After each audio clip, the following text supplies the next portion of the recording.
दशहरा के दिन आप लोग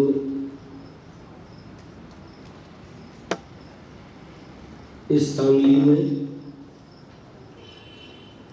भगवान के समोषण के बीच में बैठ करके इष्टोपदेश के माध्यम से आचार्य पूज्यपाद स्वामी की वाणी का अमृत पान कर रहे हैं।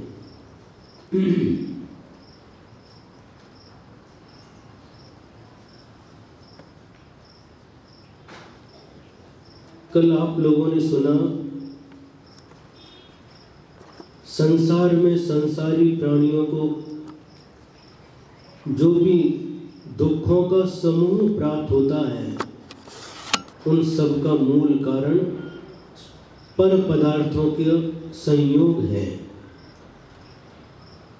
पर पदार्थों के संयोग के कारण से ही यह जीव नाना प्रकार के दुखों को सहन करता है। आचार्य कहते हैं, यदि इन दुखों से छूटना चाहते हो, इन दुखों से बचना चाहते हो, तो इन सभी संबंधों को, इन सभी संयोगों को मन वचन काय पूर्वक छोड़ दो। जब संयोग समाप्त हो जाएगा, तो जब दुख का कारण समाप्त हो जाएगा, तो उसका कार्य भी, जो दुख है वह भी नहीं रहेगा। ये बात कही गई थी। पुनः आत्म भावना को, एकत्व भावना को दृढ़ करते हुए कहते हैं, जो व्यक्ति मृत्यु से भयभीत हो जाता है, डरता है। आवाज कैसी हो गई आज?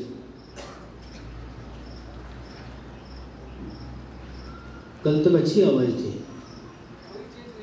हैं? फिर कैसा हो रहा है?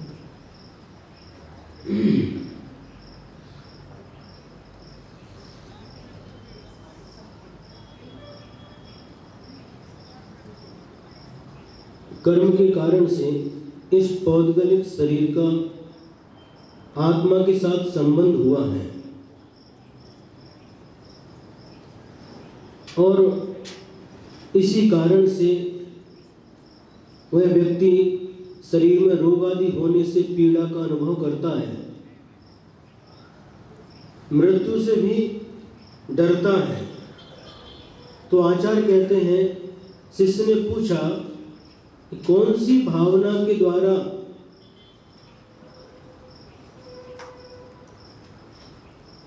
जो मृत्यु से भय है उससे बचा जाए, और कौन सी भावना करके शरीर आदि में जो रोग है उनसे कैसे अपने आप को हटाया जाए। तो उसके लिए आचार्य पूज्यपाद स्वामी आगे की गाथा लिख रहे हैं। आगे का श्लोक देखेंगे। न मे मृत्यु कुतो भीतिर, न मे व्याधि कुतो व्यथा, नाहं बालो न वृद्धोऽहं, न युवैतानि पुद्गले, न मे मृत्युः कुतो भीतिर्, न मे व्याधि कुतो व्यथा, नाहं बालो न वृद्धोऽहं, न युवैतानि पुद्गले, न मे मृत्युः कुतो भीतिर्, न मे व्याधि कुतो व्यथा,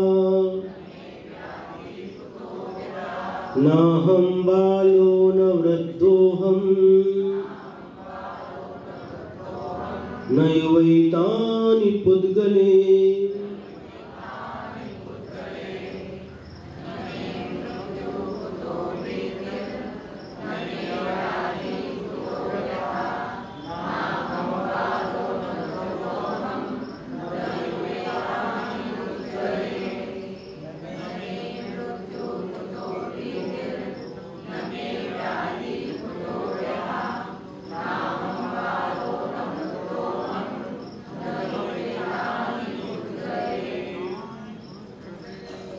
न मे मृत्यु कुतो भीतिर। प्रथम चरण है, इसके अक्षर देखते हैं। न में कितने अक्षर? एक। मे में एक और एक दो। मृत्यु में दो, दो और दो चार। कुतो दो, चार और दो छः। भीतिर दो, छः और दो आठ अक्षर का पहला चरण हुआ। न में व्याधि कुतो व्यथा। न में एक, मे में एक दो, व्याधि में दो, दो और दो चार। कुतो में दो, चार और दो छः, और व्यथा में दो, छः और दो आठ अक्षर का ये दूसरा चरण हुआ। ना हम बालो न वृद्धो हम। ना हम दो, बालो दो, दो और दो चार। न एक, चार और एक पाँच। वृद्धो हम तीन, पाँच और तीन आठ, आठ अक्षर का एक तीसरा चरण हुआ। न युवैतानि पुद्गले। न एक अक्षर, युवैतानि कितने? चार अक्षर। पुद्गले तीन, एक और चार पाँच और तीन आठ, आठ अक्षर का ये चौथा चरण हुआ। बहुत अच्छा श्लोक आज का है। जब ऐसे श्लोक हम मुख से पाठ करते हैं और उसके अर्थ की गहराई में जब डूब जाते हैं, उस समय सारे के सारे बाहरी जो दुख है, कष्ट है, गौण हो जाते हैं। अर्थ देखते हैं। न मे मृत्यु, में यानी मेरी, मृत्यु यानी मृत्यु मौत, न नहीं है, मेरी मृत्यु नहीं है। कुतो भीतिर, भीतर मतलब भीति ही था, लेकिन विसर्ग का रेप बन गया। जब मेरी मृत्यु नहीं है तो मुझे भय किससे?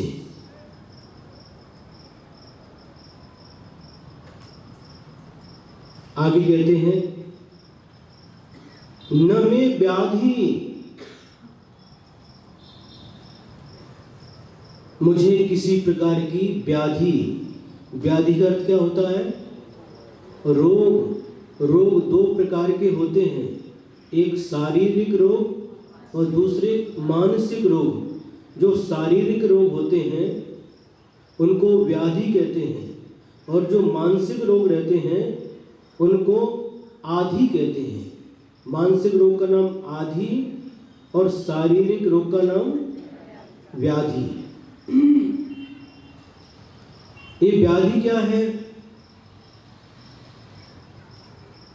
तो वात आदि दोष वैषम्य व्याधि। वात, पित्त, कफ ये सबके शरीर में रहता है, और इनका जब तक संतुलन बना रहता है तब तक हम स्वस्थ रहते हैं। और संतुलन बिगड़ने के कारण से शरीर में रोगों की उत्पत्ति होती है, उसका नाम व्याधि है। वात, पित्त, कफ जो दोष है, इनकी विषमता का होना, इसी का नाम व्याधि है। तो मुझको कोई रोग नहीं है, मुझे कभी भी कोई रोग नहीं होता, फिर कुतो व्यथा, फिर कष्ट कैसा? कष्ट किससे? जब मुझे कोई रोग नहीं है, रोग होने पर कष्ट होता, जब रोग ही नहीं है तो फिर कष्ट कैसे, दुख कैसे, किससे? आगे कहते हैं अहम बालो न। अहम माने मैं, बालो यानी बालक, न नहीं हूं, न वृद्धो हम, अहम वृद्धो न, मैं वृद्ध भी नहीं हूं, न युवा, न अहम युवा, मैं युवा भी यानी जवान भी नहीं हूं। एतानि, ये सभी पुद्गले, पौद्गलिक शरीर में हुआ करते हैं। जितने भी इसमें विशेषण दिए, चाहे मृत्यु हो, चाहे व्याधि हो, चाहे बचपन हो, चाहे जवानी हो और चाहे वृद्धावस्था हो, ये सारे के सारे इस पौद्गलिक शरीर में हुआ करते हैं। मैं शरीर नहीं हूं।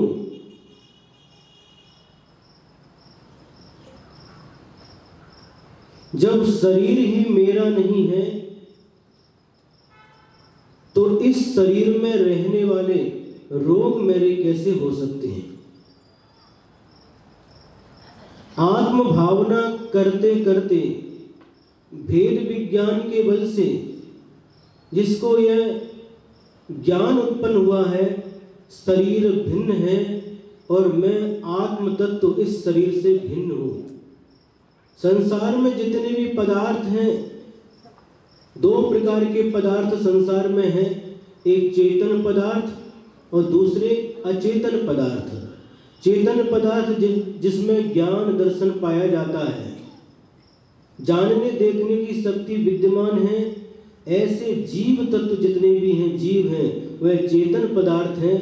और चेतन को छोड़ करके जितने भी हों सभी अचेतन पदार्थ हैं, जिनमें जानने देखने की शक्ति नहीं है, वह सभी अचेतन पदार्थ हैं। तो जो चेतन और अचेतन, इन पदार्थों से संसार तीन लोक भरा हुआ है।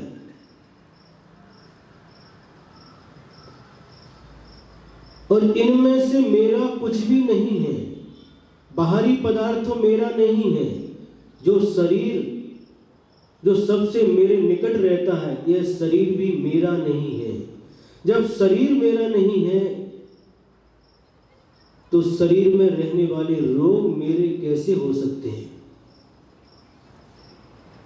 बहुत गहराई है, बहुत अध्यात्म है।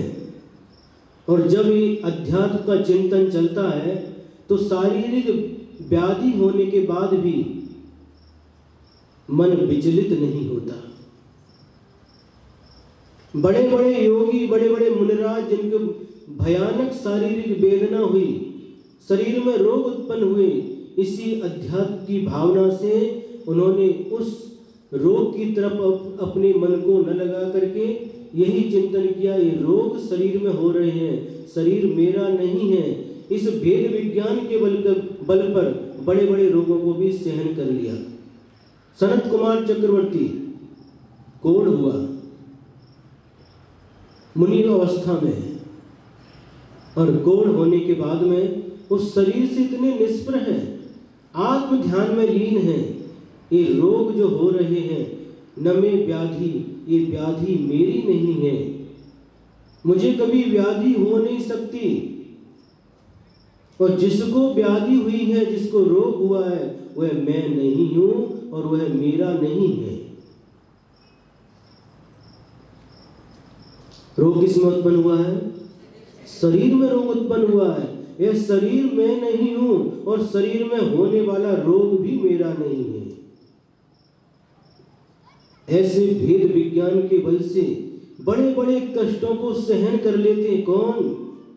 वह योगी राज, बड़े बड़े योगी जो आत्म ध्यान से, जिनको भेद विज्ञान प्रकट हुआ है, आत्मा और शरीर के बीच में जिन्होंने भेद कर दिया है अपनी बुद्धि के द्वारा, ऐसे बड़े बड़े योगी बड़े बड़े उपसर्ग और परिसर आने के बाद भी आत्म ध्यान से विचलित नहीं होते। कौन सी वह भावना? यही अध्यात्म की भावना। गजकुमार मुनि महाराज के सिर पर जलती हुई सिगड़ी रख दी। सुकौशल मुनि महाराज को एक सिंहनी खा रही है। सुकुमार मुनि महाराज को एक श्यालिनी और उसके दो बच्चे दोनों तरफ से खा रहे हैं। कैसा लगता होगा? देखो, एक छोटी सी चींटी भी काटती है तो हमारा सारा का सारा ध्यान सामायिक में भी उसी तरफ जाता, क्या हो रहा है। और वहां पर देखो, खड़े हैं मुनिराज, सुकुमार मुनि महाराज खड़े हैं, ध्यान में लीन हैं। और पूर्व भोग की जो वैरी थी, श्यालिनी बनकर के जन्म लिया था। पूर्व भव में वो वैरी कौन थी? वैनी थी। वो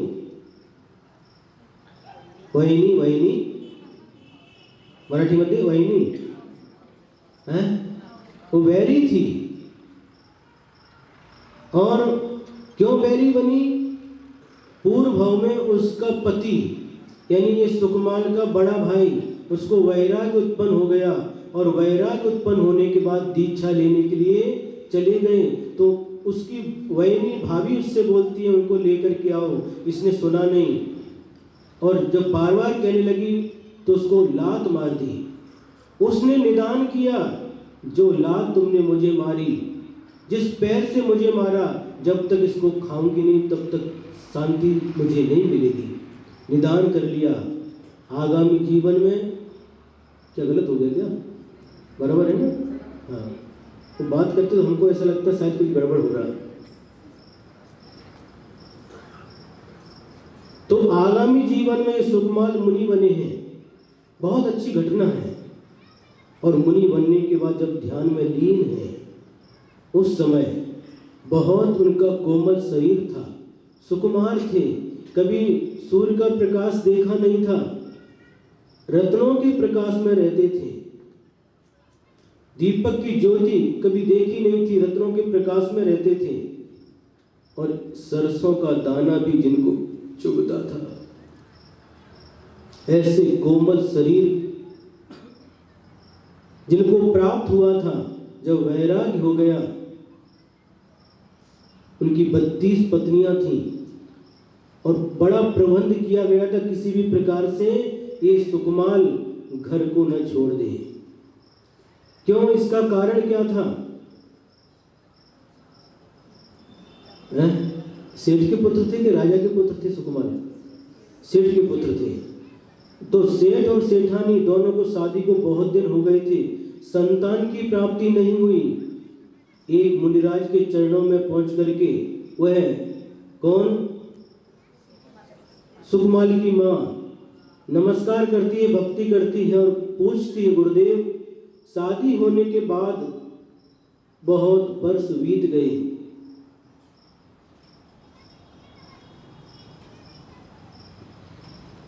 अर्थ पुरुषार्थ के बल पर हमारे घर में बहुत सारी संपत्ति है, धर्म पुरुषार्थ भी करते हैं, काम पुरुषार्थ भी करते हैं, लेकिन काम पुरुषार्थ का फल मुझे आज तक प्राप्त नहीं हुआ।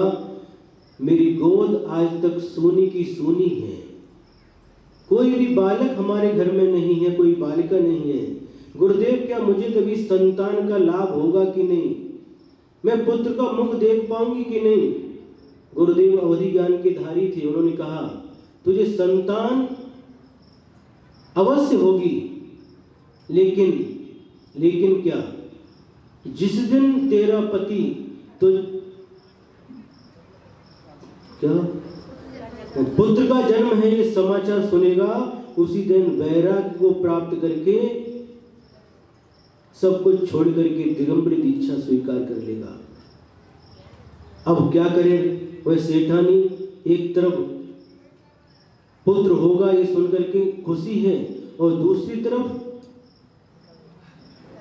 पति ये समाचार सुनते ही वैराग्य को प्राप्त हो जाएंगे, हमें छोड़ करके चले जाएंगे, ये सुनकर के दुख भी है। और मुनिराज ने उसके आगे भी कहा, और जो तेरी संतान होगी, जो बेटा होगा, वह भी जिस दिन मुनि महाराज के शब्दों को सुन लेगा, मुनिराज के शब्द इसके कान में पड़ जाएंगे, इसके बाद यह भी घर में रहने वाला नहीं है। अब क्या हुआ? समय बीतता गया और पुण्य योग से वह सेठानी गर्भवती हो गई। उसके पेट में बाढ़ बच्चा आया, लेकिन सेठानी ने इस भय से कि सेठ को यह बात मालूम न पड़ जाए, इस बात को गुप्त रखा और गूढ़ गर्भ, किसी को भी इसकी सूचना नहीं, क्योंकि पति पुत्र के समाचार की वार्ता सुनते ही घर से चले जाएंगे। ऐसा विचार करके उसको गुप्त रखा। और जब 9 महीने पूरे हो गए और सुकमाल का जन्म हुआ, सेठ को मालूम नहीं। एक दिन की बात है, कुछ ही दिन हुए थे, उनकी जो दासी थी वो छोटे छोटे गंदे कपड़े रहते वो बाहर धो रही थी। और सेठ जी उधर से गुजरे, क्या कर रही है, किसके कपड़े धो रही है सेठ जी। अब उसने क्या करे, यदि नहीं बताते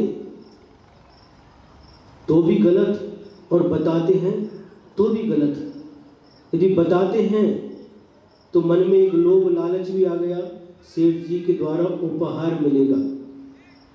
और इसी लालच के कारण से उसने कह दिया, सेठ जी आप पिताजी बन चुके हैं, आपको पुत्र रत्न की प्राप्ति हुई है। ये समाचार सुनते ही बहुत प्रसन्न होकर के जो गले में था निकाल करके उस दासी को दे देते हैं। और सीधे कहाँ जो मुनिराज की वाणी थी वह सत्य हो जाती है, दिगंबर दीक्षा अंगीकार कर लेते हैं। कौन? सुकुमाल के पिताजी। और जब दिगंबरी दीक्षा अंगीकार कर लेते हैं तो सेठानी समझ जाती है कि जो मुनिराज की भविष्यवाणी है वो एकदम सत्य है। ये तो चले गए लेकिन बच्चे को बचाना है। मुनिराज ने कहा था जिस दिन मुनिराज की वाणी इसके कान में पड़ जाएगी ये भी घर में रहने वाला नहीं है, मुनि बनेगा ये भी। तो कड़े प्रबंध की व्यवस्था कर दी। कोई भी मुनिराज के इसको दर्शन न हो सके और कोई भी मुनिराज की वाणी इसके कान में न पड़ जाए। बहुत बड़ा प्रबंध किया, कड़े पहरे लगा दिए और उसको अंडरग्राउंड में रखा, या रत्नों के प्रकाश में रहता था। सूर्य का प्रकाश मालूम नहीं था, दीपक का प्रकाश मालूम नहीं था। बहुत लाड़ प्यार के साथ उसका पालन हुआ था, इसलिए उसका नाम सुकुमाल रखा गया था। और बड़े होने के बाद में 32 कन्याओं के साथ में उसकी शादी हो गई। कितनी? क्या अमूल? कितनी? 32 कन्याओं के साथ उसकी शादी कर दी गई और शादी हो गई। वो आनंद के साथ रह रहे थे। और एक समय ऐसा आया कुछ वर्षों के बाद, एक मुनिराज जिनको मालूम था, वो मुनिराज कौन थे? सुकुमाल के मामा थे, सुकुमाल जी आईजे भाऊ, वो मुनि बन गए थे। तो विहार करते करते आए और जहां पर बहन का घर था उसके पास ही एक चैत्यालय में उन्होंने चातुर्मास के लिए आ गए, चातुर्मास करने के लिए आ गए। जैसे ही बहन को मालूम पड़ा वो घबरा गई और घबरा के गई मुनि महाराज के पास, हाथ जोड़ करके प्रार्थना करने लगी, गुरुदेव आप कृपा के सागर हैं, दयालु हैं, प्राणी मात्र के प्रति दया रखते हैं, मुझ पर भी दया कीजिए। क्या दया कीजिए? कृपया करके आप यहां से बिहार कर दीजिए। वो कौन है? मुनिराज पूर्व उसके भाई हैं, लेकिन फिर भी पुत्र के ब्याहों में आकर के मुनिराज को ब्याह करने की बात कह रही है। मुनिराज कहते हैं मैंने चातुर्मास की स्थापना कर ली है, अब 4 महीने तक तो हम ब्याह नहीं कर सकते। चातुर्मास पूर्ण होने के बाद ही हम ब्याह करेंगे। उस बहन की मनोस्थिति समझ रहे हैं मुनिराज और जानते हैं, वो सब कुछ जान रहे हैं। अवधि ज्ञानी मुनि महाराज थे, सब कुछ जान रहे हैं और वो जान रहे हैं इसका कल्याण भी होगा, कल्याण करना है। तो ठीक है, जब प्रार्थना स्वीकार नहीं हुई मुनिराज ने वहीं पर चातुर्मास कर दिया। और जब चातुर्मास पूर्णता की ओर था, लास्ट दिन दीपावली के आसपास के दिन है, और उन्होंने भक्तियां की। चातुर्मास पूर्ण करने के पहले उन्होंने पाठ किया। उन्होंने जोर से ध्वनि से, जो आवाज उस सेठ के जो सुकमल रहता था उसके कानों में भी जाना चाहिए। रात्रि का सुबह होने को कुछ समय बाकी था और उन्होंने कहा, क्या समझाया, सुकुमार जो पहले देव पर्याय में था उसका नाम क्या हम भूल गए, तो नाम लेकर के उन्होंने संबोधन किया, हे भव्यात्मन, जब तू देव पर्याय में था एक से एक सुंदर अप्सराएं थी, इंद्रिय भोगों को भोगा और कितनी अप्सराओं के साथ भोगों को भोगा, फिर भी तेरी इन भोगों से संतुष्टि नहीं हुई, तो इन 32 के साथ तेरी क्या संतुष्टि होने वाली है।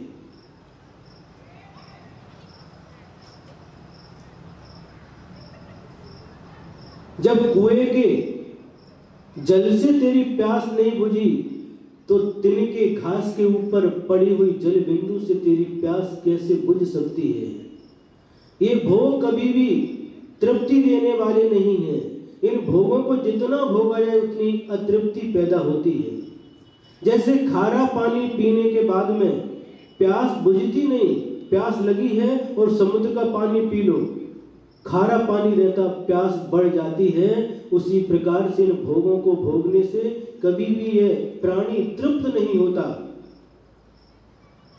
जब स्वर्गीय इतने भोगों को भोगने के बाद तुझे तृप्ति नहीं हुई, तो इन तुच्छ भोगों से तुझे कैसे तृप्ति हो सकती है। इस प्रकार की जोर की ध्वनि के साथ वो बोल रहे थे। और वहां कहां, उस खिड़की वही थी जो सुकुमार जिसमें रहता था, और वो ध्वनि उसके कानों में पड़ गई, उसकी नींद खुल जाती है और सब 32 की 32 कन्याएं सो रही हैं। और ये शब्द सुनते ही उसको जाति स्मरण हो जाता है, अरे वो देव तो मैं ही था। और इतनी सारी अप्सराओं के साथ, कितनी 40 नहीं कितनी होती है, इतनी अप्सराओं के साथ भोग भोगने से मुझे तृप्ति नहीं हुई। ये तो मेरे लिए कहा जा रहा है 32 से कैसे तृप्ति होगी। ये इंद्रिय के विषय विषधर के समान। विषधर कौन कौन? विष से विषधर से एक अधिके दुखदाई। वज्र अग्नि, वज्र जितना दुख देगा, अग्नि विष जहर, और वो विषधर यानी सर्प, इनसे भी अधिक दुखदायी भोग है, विषय भोग है। ऐसी वाणी निरंतर मुनि की जब उनके कान में पड़ी, वैराग उत्पन्न हो गया, जाति स्मरण उत्पन्न हो गया। लेकिन चारों तरफ से कड़ा पहरा था, सब गेट बंद है, कैसे निकले। अब तो इस घर में रहना नहीं। अब क्या मन में विचार आने लगा, घर कारागृह वनिता बेड़ी, परिजन है रखवाले। जब वैराग्य उत्पन्न हो गया तो जिस घर को घर समझता था, अब क्या मन में क्या चिंतन चल रहा है, घर कारागृह। यह घर कारागृह है। कारागृह मालूम है किसको बोलते हैं? जेल को। घर कारागृह, ये घर जेल है। पहले जिसको बनाया ये हमारा घर है, मैंने बनाया रहने के लिए। जब वैराग्य उत्पन्न होता है तो घर जेल समझ में आती है। ये जेल है। जैसे जेल में जो कैदी रहता है, जो अनुभव करता है, वही अनुभव जिसको वैराग्य उत्पन्न होता है, उसके बाद घर भी उसको जेल लगती है। अब वैराग्य उत्पन्न हो गया, चिंतन चालू है, घर कारागृह के समान है। और पत्नी घर कारागृह, वनिता बेड़ी। बेड़ी मालूम है किसको कहते हैं? किसको कहते बेड़ी है?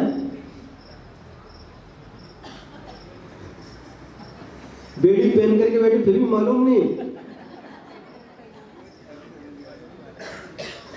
किसको कहते बेड़ी?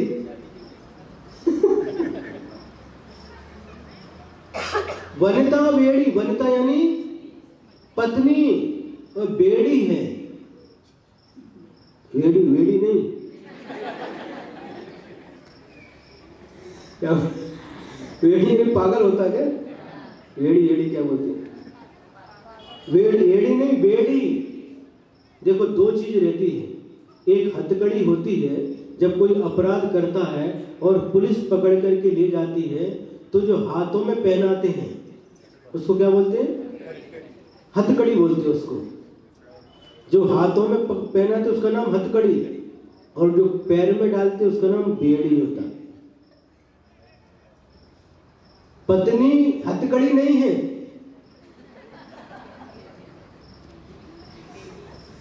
बेड़ी पैर में जो पहनते हैं। हाथ में यदि हथकड़ी रहेगी आप चल सकते हैं, भाग सकते हैं, लेकिन पैर में भी बेड़ी डाल दी आप भाग नहीं सकते। जब पिछली साल में जब जयसिंहपुर में चातुर्मास हुआ, वहां पर पास में 3 किलोमीटर पे कुंजवन नाम का क्षेत्र है। जब भी मन में आता तो दर्शन के लिए जाते थे, तो वहां कुंजवन में एक हाथी देखा, एक सेट था टीन, वहां पर हाथी हम जब भी जाते उसको देखने जाते थे। उसके पैर में इतनी मोटी मोटी लोहे की डाली, सामने खाने की वस्तु रखी है और इतने पास में है, लेकिन उसकी सूंड जो पैर में जो बेड़ी है इसके कारण से सूंड वहां तक नहीं पहुंच सकती। बार बार आगे पीछे कर रहा है, एक पैर थोड़ा बिल्कुल खिसक नहीं सकता। सूंड को कभी ऐसे करता है, कभी इधर करता है, जैसे चवड़ ढोलते ना भगवान के ऊपर, कोई सूंड इधर करता कहीं इधर करता। कैसी व्यथा उसके अंदर। आंखों में पानी है, आंखों में पानी भी देखा कई बार। सामने खाने की वस्तु रखी, भूख लगी लेकिन खा नहीं सकता। प्यास लगी है, पानी पी नहीं सकता। चलना चाहता वहां से हिल नहीं सकता। धूप आ गई, छाया में जाना चाहता है लेकिन नहीं जा सकता। क्यों? क्योंकि पांव में बेड़ी है।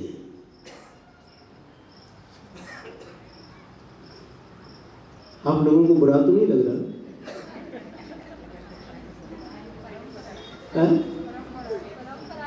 परंपरा है।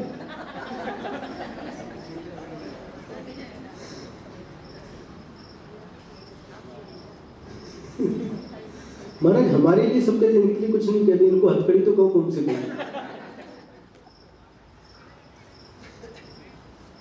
वनिता बेड़ी, पैर में भी बेड़ी डाल दो तो फिर भाग नहीं सकते। बेड़ी डाल दी, शादी हो गई, भाग नहीं सकते। कहीं भी जाओगे तुरंत हेलो किधर है, इतनी देर हो गई क्यों नहीं है अभी तक। कहीं जा नहीं सकते, जाओगे तो पहले मुझसे परमिशन लेना पड़ेगा, मैं साथ में आऊंगी। अनुभव आ रहा कि नहीं?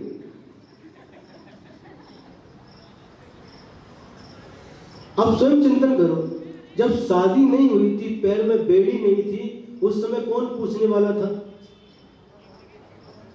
है? इतना क्यों नहीं पूछते? माता पिता पूछते हैं, लेकिन जाओ पूछते हैं तो जाने देते हैं, लेकिन वो बिना परमिशन के जा नहीं सकते। होता कि नहीं है? बताओ ना अनुभव दीपक। होता है। कहीं कहीं थोड़ी ठीक मिल जाती पुण्य के योग से तो परमिशन ठीक है जाओ बोल देते, लेकिन कहीं तो बिल्कुल ज्वाला मालिनी जैसे।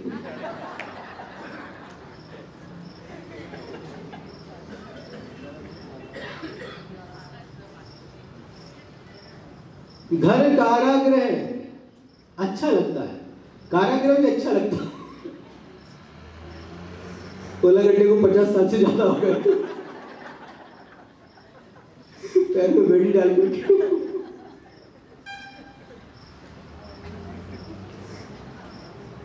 वाह,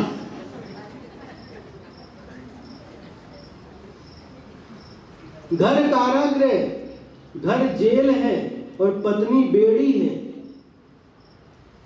परिजन है रखवाले, और जितने परिवार के लोग को रक्षा करने वाले रखवाले हैं। जेल होती है, पैर में बेड़ी डाली है, जेल है, और जेल के पास भी लोग घूमते रहते कहीं जेल को तोड़ करके भाग न जाए। कई बार कैदी भाग जाते हैं ना, ऊपर से कूद के कैसे तोड़ फोड़ के भाग जाते हैं। तो परिजन है रखवाले, परिजन रखवाले भाग नहीं सकते। ऐसा चिंतन प्रारंभ हो जाता है, वैराग्य भाव उत्पन्न होता है। संसार शरीर भोगों से जो आसक्ति थी वह विरक्ति में परिवर्तित हो जाती है और वैराग्य उत्पन्न होता है। किधर से ध्वनि आ रही है, वो खिड़की से देखते हैं, उधर से ध्वनि आ रही है, कोई रास्ता नहीं जाने का। सुकुमार क्या करते हैं, 32 पत्नियों की 32 साड़ियां, बहुत बड़ा महल था, 7 मंजिल का। तो 32 पत्नियों की साड़ी जो है, एक एक साड़ी से बांधते हैं, एक साड़ी से दूसरी साड़ी, दूसरी साड़ी से तीसरी साड़ी बांधते हैं और बांधने के बाद वहां पर उसको खिड़की में बांध देते हैं अच्छी तरह से और धीरे धीरे धीरे खिड़की से नीचे उतर रहे हैं। कौन? सुकुमार। 32 पत्नियां झोंक रहे हैं, सो रहे हैं और ये धीरे धीरे नीचे उतर रहे हैं। इतना उतरने के कारण से ये हाथ साड़ियों से बहुत कोमल थे, लहू लुहान हो रहे हैं। फिर भी धीरे धीरे उतरते उतरते जमीन पर आते हैं और आने के बाद में जिधर से ध्वनि आ रही है उसी तरफ अपने देते हैं, पास में ही थे, और जाकर के मुनिराज के दर्शन करते हैं, उनके चरणों में नतमस्तक हो जाते हैं और गुरु महाराज उनको उपदेश देते हैं, हे वत्स, अब तेरी आयु मात्र 3 दिन की शेष बची है, 3 दिन में तो मरने वाला है। लेकिन वैराग्य उत्पन्न हुआ, दृढ़ वैराग्य है, चिंतन करते न में मृत्यु, मेरी मृत्यु नहीं हो सकती, मैं मर नहीं सकता। जिसका जन्म होता है उसकी मृत्यु होती है, जो जन्म लेता है उसका मरण होता है। मेरा जन्म नहीं हुआ, मेरा मरण भी नहीं होगा। जन्म इस शरीर का हुआ है, मरण भी इस शरीर का होगा। इस शरीर मैं नहीं हूं, इसलिए शरीर के मरण से मेरा मरण भी नहीं है। ऐसी वैराग्य भावना भाते हैं और गुरु के उपदेश से और वैराग्य मजबूत हो जाता, दृढ़ हो जाता है। और गुरुदेव से प्रार्थना करते, गुरुदेव इस संसार और संसार के दुखों से पार करने वाली जैनेश्वरी दीक्षा प्रदान करके हमारा कल्याण कीजिए। गुरुदेव तो यही चाह रहे थे, इसीलिए तो चातुर्मास करने आए थे। लेकिन बीच में माँ आ गई थी, आइए कुर्सी पे बैठे।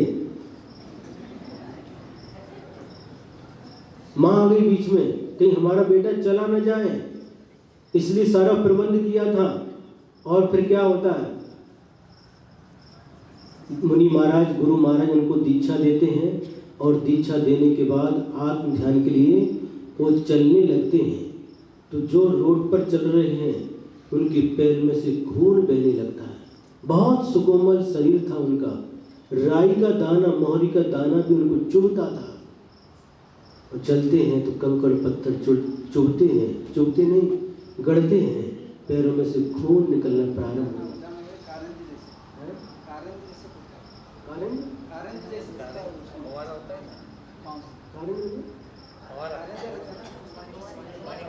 अच्छा ये बता रहे, कारंजा जैसे, कारंजा गांव का नाम है?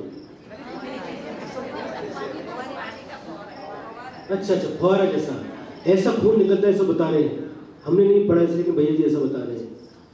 तो ऐसा होता, पैर छपते जाते हैं, आगे बढ़ रहे हैं और पैर छप रहे हैं। जब कभी आप गीले स्थान से सूखे स्थान पर जाते हैं, ओले, हाँ, उस समय क्या होता, पानी के पैर छपते जाते हैं।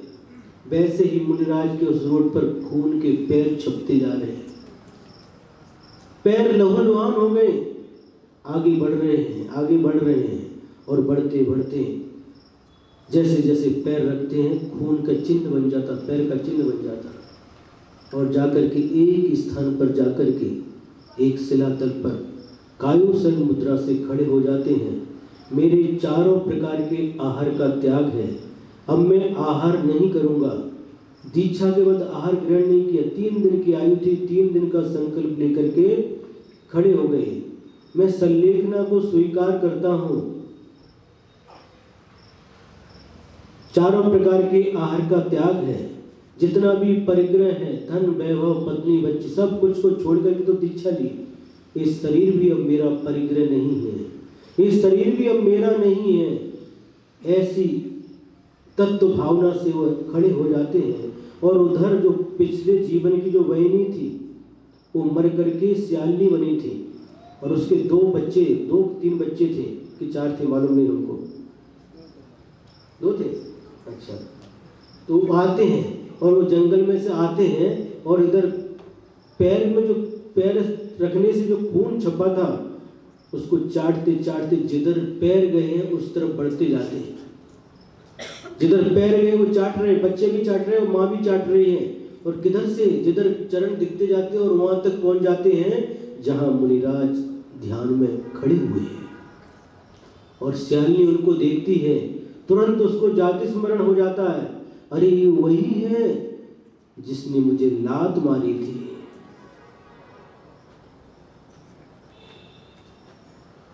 और अंदर का जो वैर भाव था जागृत हो जाता है।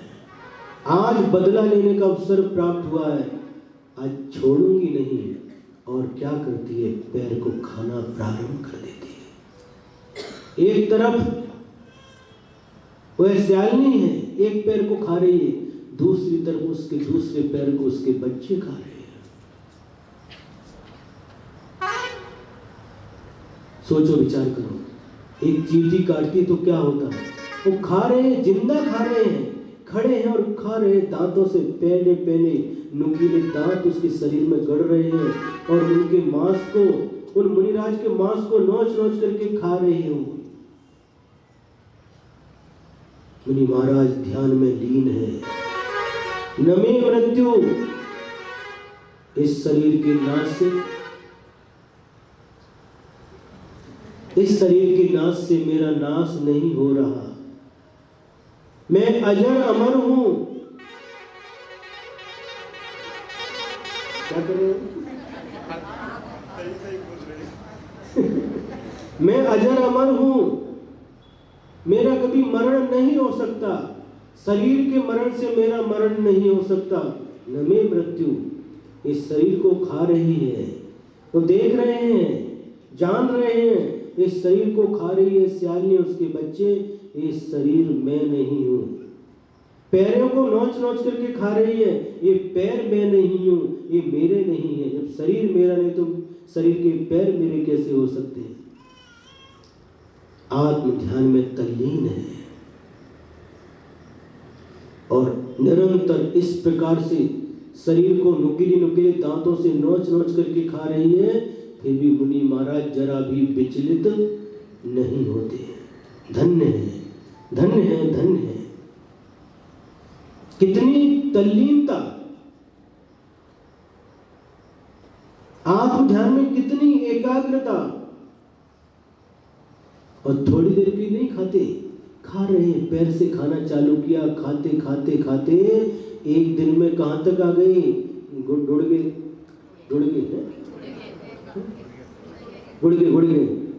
तक आ गई, खाते खाते एक दिन में। दूसरे दिन में कमर तक आ गई और तीसरे दिन में पेट तक आ गई। पेट तक आई और मुनि महाराज के प्राण पखेरु उड़ गए। मुनि महाराज को वहीं पर मरण हो जाता है, शरीर गिर पड़ता है और मुनिराज उस शरीर को छोड़ करके सर्वार्थ सिद्धि में उत्पन्न होते हैं। सर्वार्थ सिद्धि, सर्वार्थ सिद्धि म्हणजे काय है? स्वर्ग जो होते हैं, देवलोक, स्वर्ग 16 होते हैं। 16 स्वर्ग के ऊपर 9 ग्रैविक होते हैं, 9 ग्रैविक के ऊपर 9 अनुदिश होते हैं और उसके ऊपर 5 अनुत्तर विमान होते हैं। सबसे लास्ट 5 अनुत्तर विमानों में से वो सर्वार्थ सिद्धि होता है और वहां पर वह जन्म ले लेते हैं। और जन्म सर्वार्थ सिद्धि का मतलब क्या? वहां से मरण करके नियम से मनुष्य बनते हैं और मनुष्य पर्याय धारण करके दिगंबरी दीक्षा स्वीकार करके उसी भाव में सभी कर्मों का नाश करके निर्वाण को प्राप्त करते हैं। शरीर पड़ा है और ये आत्मा उस शरीर को छोड़ करके देव पर्याय को धारण कर लेती है। आचार्य कहते हैं जो पड़ा है वह मैं नहीं हूं, जिसको खा रही है उस शालिनी वह मैं नहीं था, ये पड़ा है वह मैं नहीं हूं, लेकिन इसमें रहने वाला जो आत्मा है, जो जान रहा है, देख रहा है, अनुभव कर रहा है, संवेदन कर रहा है, वह आत्मा मैं हूं। 3 प्रकार के संसार में आत्माएं पाई जाती हैं, एक बहिरात्मा, दूसरी अंतरात्मा और तीसरी परमात्मा। 3 प्रकार की आत्मा है। तो जो बहिरात्मा है उसकी मानसिकता क्या होती है, वह क्या विचार करता है, उसकी मान्यता क्या है, इसके बारे में थोड़ा अपन विचार करते हैं। शरीर आदौ जातात्म भ्रांति बहिरात्मा।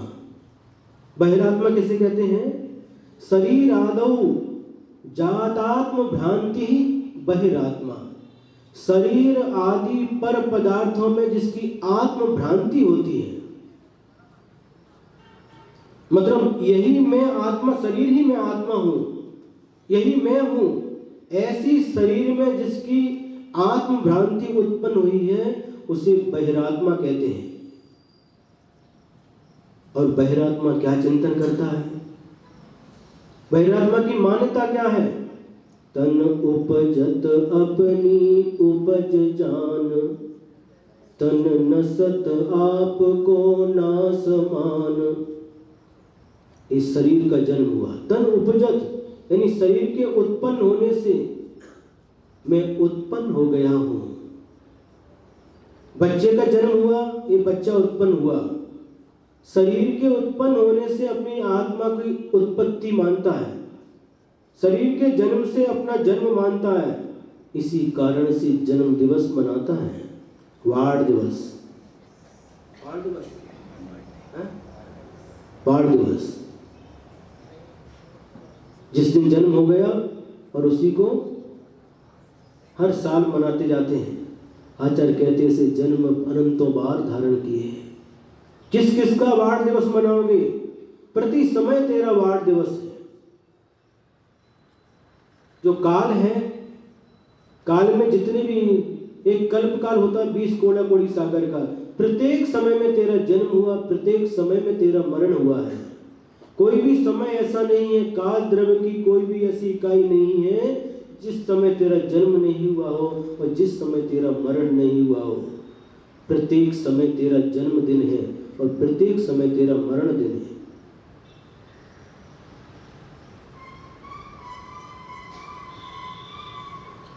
तन उपजत अपनी उपज जान।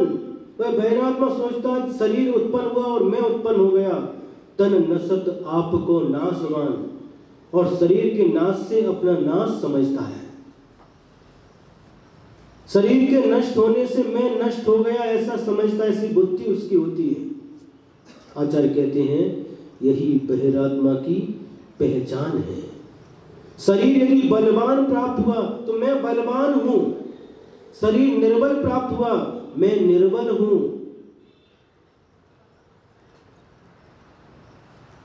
विद्वान हुआ तो मैं विद्वान हूं, मूर्ख हुआ तो मैं मूर्ख हूं।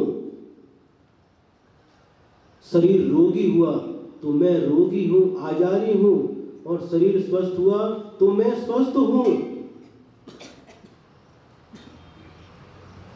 शरीर को छोटा देख करके मैं छोटा हूं, शरीर का बड़ा आकार देख करके मैं बड़ा हूं, शरीर के वर्ण को देख करके मैं गोरा हूं, मैं काला हूं, इत्यादि जो शरीर को लेकर के विकल्प उत्पन्न होते हैं वह शरीर के साथ ही तादाद में संबंध रखते हैं।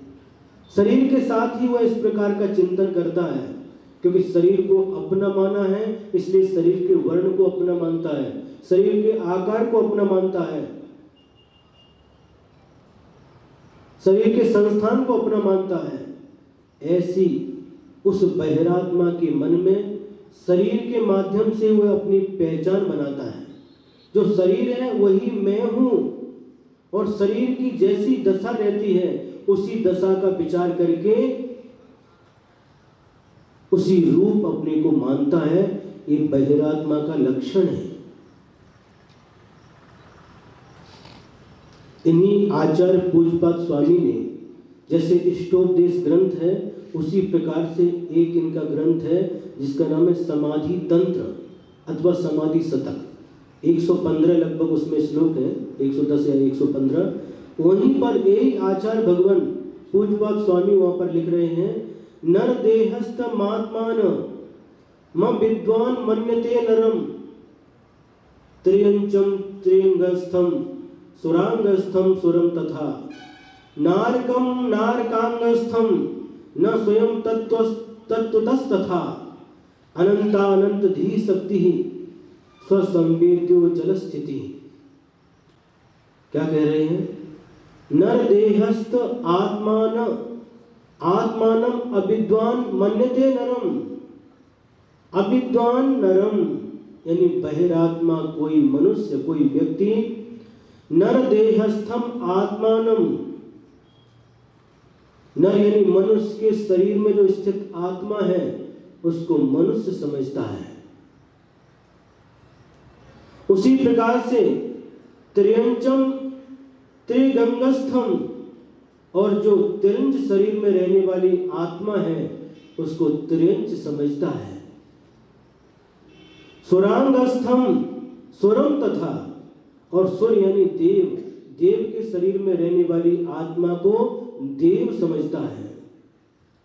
नारकम नारकांगस्थम, और नारकी के शरीर में रहने वाली आत्मा को नारकी समझता है। कौन? बहिरात्मा, अज्ञानी जीव। ज्ञानी क्या समझता है? मनुष्य शरीर को मनुष्य समझता है, लेकिन मनुष्य शरीर में रहने वाली आत्मा को मनुष्य नहीं समझता। ये मनुष्य पर्याय, देव पर्याय, नरक पर्याय और त्रिंच पर्याय, ये शरीर की पर्याय है, आत्मा की पर्याय नहीं है। आत्मा द्रव्य है और पर्याय उस आत्मा ने इन शरीर को धारण किया है, लेकिन आत्मा इन शरीर रूप नहीं है, न था और न कभी होगा। ऐसी मान्यता कौन करता है? अंतरात्मा। बहिरात्मा की मान्यता शरीर और आत्मा बस एक ही है, शरीर से भिन्न कोई आत्मा नहीं है। इस प्रकार का विचार, इस प्रकार की धारणा, इस प्रकार की मान्यता उस बहिरात्मा जीव की होती है। लेकिन अंतरात्मा जब होता, बहिरात्मापन को छोड़ देता है, अंतरात्मा बन जाता है। अंतरात्मा कितने प्रकार के? 3 प्रकार के, उत्कृष्ट, मध्यम, जघन्य। 6वें गुण स्थान से लेकर के 12वें गुण स्थान तक के मुनि महाराज उत्कृष्ट अंतरात्मा। 5म गुण स्थान वर्ती श्रावक, श्राविका, आर्यका मध्यम अंतरात्मा, और अविरत सम्यक दृष्टि 4th गुण स्थान वर्ती जीव जघन अंतरात्मा कहलाते हैं। इनकी मान्यता क्या रहती है? शरीर तो मैं हूं, शरीर में रह रहा हूं, लेकिन शरीर को आत्म रूप नहीं मानते। शरीर को नाशवान मानते हैं, किंतु आत्मा को शाश्वत मानते हैं। शरीर मिला है, शरीर मिटेगा। जो मिला है वह मिटेगा, जो बना है वह मिटेगा, क्योंकि जो कृत्रिम होता है वह बनता है और मिटता है, लेकिन अकृत्रिम जो वस्तु होती है वह न कभी बनती है, न उसे कोई बना सकता है, न कोई कभी मिटा सकता है। शरीर हमारा कृत्रिम है, बनाया गया है, लेकिन आत्मा अकृत्रिम है। जिसको किसी ने नहीं बनाया उसको अकृत्रिम कहते हैं। जो अकृत्रिम है वो था, है और रहेगा, वह कभी बना नहीं, कभी मिटेगा भी नहीं। आत्मा कैसा हमारा? अकृत्रिम है। 2 प्रकार के चैत्य पाए जाते हैं, चैत्य, चैत्यालय, कृत्रिम चैत्य और अकृत्रिम चैत्य और चैत्यालय। चैत्यालय यानी मंदिर, चैत्य यानी भगवान की मूर्ति। अब यहाँ पर जितने भी हमें दृष्टिगोचर होते हैं मंदिर और प्रतिमाएं, वह सभी कृत्रिम हैं, बनाई गई हैं। लेकिन जिनको किसी ने बनाया नहीं, ऐसे भी बहुत सारे जिनेंद्र भगवान के मंदिर हैं, जिनेंद्र भगवान की बहुत सारी प्रतिमाएं हैं जो अकृत्रिम हैं, जिनको किसी ने कभी बनाया नहीं और कभी उनका कभी भी किसी भी प्रकार से, कितने भी कल्प काल बीत जाए, अनंत काल से है, अनंत काल तक रहने वाले हैं। नंदीश्वर की जितनी प्रतिमाएं हैं, नंदीश्वर जिनालय सब अकृत्रिम है। पंचमेरु की जिनालय अकृत्रिम है, और भी बहुत सारे अकृत्रिम चैत्य और चैत्यालय हुआ करते हैं। तो जो कृत्रिम है उसका मिटना संभव है, लेकिन जो अकृत्रिम है वह कभी मिट नहीं सकता और उसे कोई मिटा भी नहीं सकता। शरीर कृत्रिम है, ये मिटेगा, इसका नाश होगा, लेकिन आत्मा अकृत्रिम है।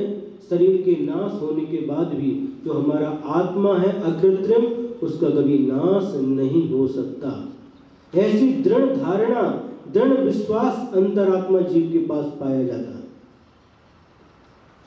जब मरण का समय आता है तो बहिरात्मा रोता है, चिल्लाता है, अब मैं मर जाऊंगा, अब मेरा क्या होगा। इस प्रकार के नाना प्रकार के विकल्प जालों में फंसता जाता है, क्योंकि शरीर के नाश से वह अपना नाश समझता है, शरीर के मरण से अपना मरण समझता है। लेकिन अंतरात्मा चिंतन करता है, इस शरीर के नाश से मेरा नाश नहीं होगा, न मे मृत्यु, मेरी कभी मृत्यु नहीं हो सकती। ऐसी उसकी दृढ़ धारणा होती है। बहिरात्मा रोता है, चिल्लाता है, डॉक्टरों के पास जाता है और किसी भी प्रकार से मरने से बच जाऊं इसके लिए पूर्ण रूप से प्रयत्न करता है। आचार्यों ने 7 प्रकार के भयों का वर्णन किया है। भय कितने प्रकार के होते हैं? 7 प्रकार के। कौन कौन से? इहलोक भय पहला, दूसरा परलोक भय, तीसरा अत्राण भय, चौथा अगुप्ती भय, पांचवा मरण भय, छठवा वेदना भय और सातवां आकस्मिक भय। इन 7 भयों में से संसारी प्राणी को सबसे बड़ा और सबसे अधिक किसी से भय रहता है तो वह मरण का भय।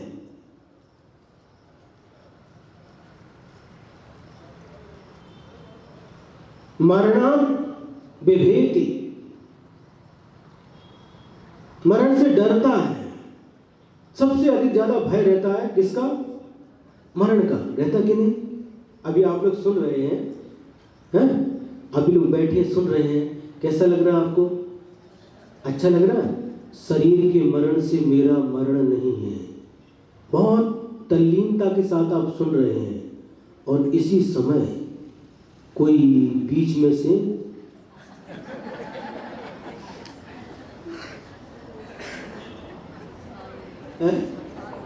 कोई कौन लहराता हुआ कहीं यही सामने दिख जाए, पेंडाल खाली हो जाएगा, कोई नहीं बचेगा यहां पर।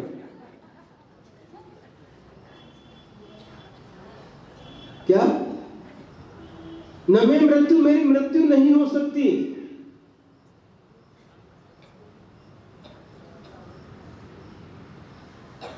दिख भी जाए, बस कहीं भी, यहां कहीं भी दिख जाए तो धीरे धीरे खिसकना चालू हो जाएगा, क्योंकि मरण का भय है। संसारी प्राणियों को मरण का भय है। ये जीव की पहचान है। जीव किसे कहते हैं? मरणात् बिभेति। और जीव तुम इच्छति, जो जीने की इच्छा करता, मरण से डरता, उसी का नाम जीव है, संसारी जीव। तो उसका नाम तो मरण नहीं है। जो सर्प निकला उसका नाम तो मरण नहीं है, लेकिन मरण का कारण है, मरण का साधन है। तो जैसे हम मरण से डरते हैं, मरण के कारणों से भी डरते हैं।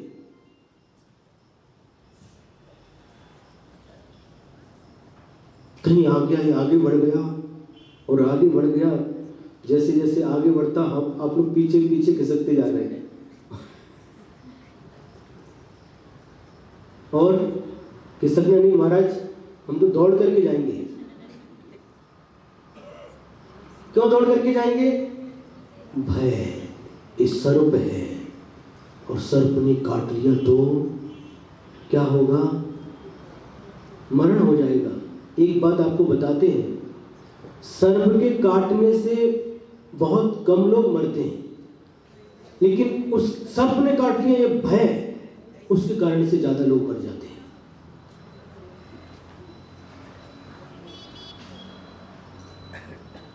आचार्य श्री के मुख से एक बात सुना था। आचार्य श्री ने सुनाया, एक व्यक्ति था और उस व्यक्ति को सर्प ने काट लिया, लेकिन जिस समय सर्प ने काटा उस समय वो सो रहा था। किसी व्यक्ति ने देख लिया और देख लिया, वो अपने जाते जाते देख लिया और वो चला गया।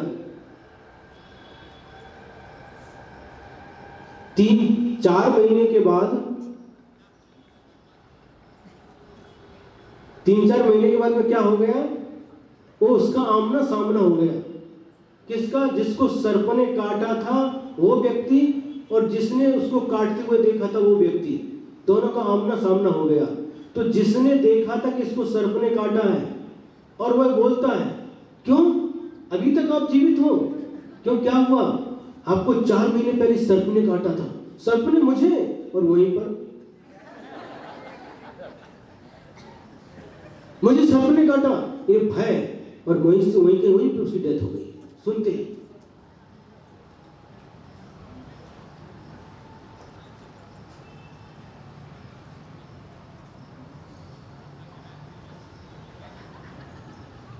सबसे अधिक हमारा भय है, भयों में सबसे बड़ा भय है तो मरण का भय है। संसार का हर प्राणी मरना चाहता है, हर प्राणी मरना जीना चाहता है।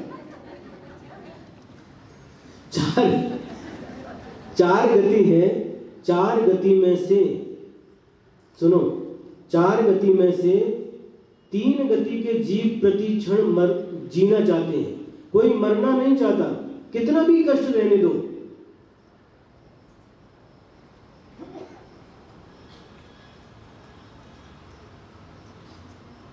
कोई कुतरा है, पैर टूटा है, सिर में घाव हुआ है, पैर में घाव हुआ है, कीड़े पड़े हैं, और उससे पूछो क्या मरना चाहते हो? क्या उत्तर देगा? नहीं, हमें जीना है। 3 गति के जीव मरना नहीं चाहते, 1 गति का जीव प्रति क्षण मरना चाहता है। 3 गति के जीव कभी भी मरना नहीं चाहते, मरने की इच्छा नहीं करते। सुन रहे कि नहीं? मनुष्य गति, देव गति और त्रिंच गति के जीव कभी मरना नहीं चाहते, फिर भी मरना पड़ता है, क्योंकि आयु क्षयेण मरणम, आयु कर्म का नाश होने के बाद कोई भी इसे बचाने के लिए समर्थ नहीं है।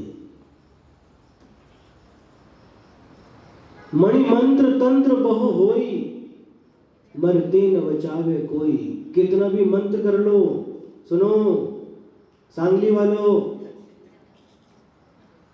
कितना भी मंत्र कर लो, मंत्र मांगते हैं आप लोग जाकर के, हमको मंत्र दे दो, हमको नारियल दे दो, और आपको नारियल भी देते हैं देने वाले, और लाल कपड़ा लपेटते हैं और ऊपर टांग देते उसके,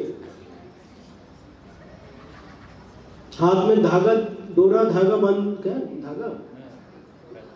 धागा डोरा, वो ले लो, मरण से बचा। रक्षा सूत्र मरण से रक्षा करेगा। सुनो, रक्षा कवच, रक्षा सूत्र, रक्षा मंत्र। रक्षा मंत्र होता कि नहीं? होता है। यहां पर कह रहे, मणि मंत्र तंत्र बहु होई, मरते न बचावे कोई। जाते लाइन लगती है, अज्ञानी लोगों की लाइन लगती है, डोरा मिल रहा है, यहाँ पर रक्षा होगी, रक्षा होगी, रक्षा होगी। कहीं भी जाते हैं, कहीं भी हाथ दिखा, हाथ देख लो, हाथ में क्या देखना? डोरा धागा, और भी क्या? ताबीज। आचार्य कहते आयु क्षयेण मरणम, आयु कर्म का नाश होने पर कोई भी बचाने के लिए समय नहीं है, समर्थ नहीं है। एक समय भी देने के लिए कोई समर्थ नहीं है। समय मतलब क्या? काल द्रव्य की सबसे छोटी इकाई का नाम समय है। एक सेकंड में भी असंख्यात समय हो जाते हैं, एक समय भी कोई देने के लिए समर्थ नहीं है। साक्षात तीर्थंकर भगवान भी एक समय देने के लिए समर्थ नहीं है, क्योंकि आयु कर्म ये दूसरे को दिया नहीं जा सकता। मैं 100 वर्ष का हुआ हूं और अभी 10 वर्ष और जीना है, तुम 70 के हो, तुमको 70 वर्ष की आयु है, मैं 100 में ठीक है हमारे लिए, 10 अपना आपको देता हूं। दे सकते हैं? नहीं दे सकते। एक कोई भी किसी को एक आयु दे नहीं सकता, जीवन दे नहीं सकता, लेकिन अज्ञान के कारण से हमें जो नहीं करना चाहिए वही करते हैं। बचने के लिए हमारी रक्षा होगी, जब उनकी रक्षा नहीं हो रही, जो डोरा दे रहे, धागा दे रहे, नारियल दे रहे, उनकी रक्षा नहीं, तुम्हारी रक्षा कैसे होगी?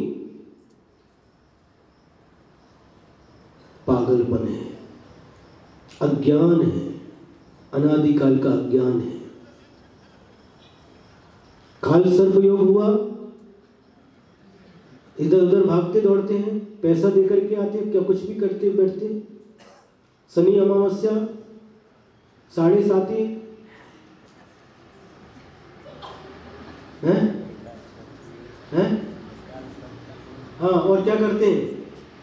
दुकान के अंदर एक घर में भी एक नींबू लेते हैं और मिर्ची लेते हैं हरी, और उसके अंदर क्या धागा डाल करके उसको लटका देते हैं उधर।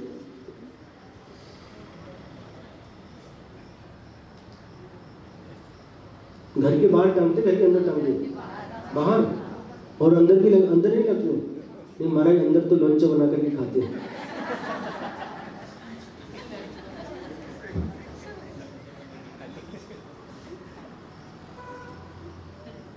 और क्या करते हैं? एक काली कुछ क्या बनाते हैं, वो आकार जैसा है, उसको उल्टा लटका देते उधर, बावली। क्या क्या करते रहते, किसके लिए? नजर न लग जाए। हाँ, दृष्टि बोलते हैं यहाँ पर, दृष्टि न लग जाए किसी की, इसलिए वहां पर उसको लटका करके देते हैं।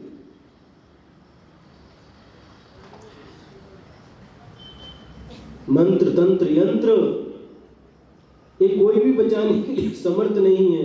अज्ञान के कारण से हम भटकते रहते हैं।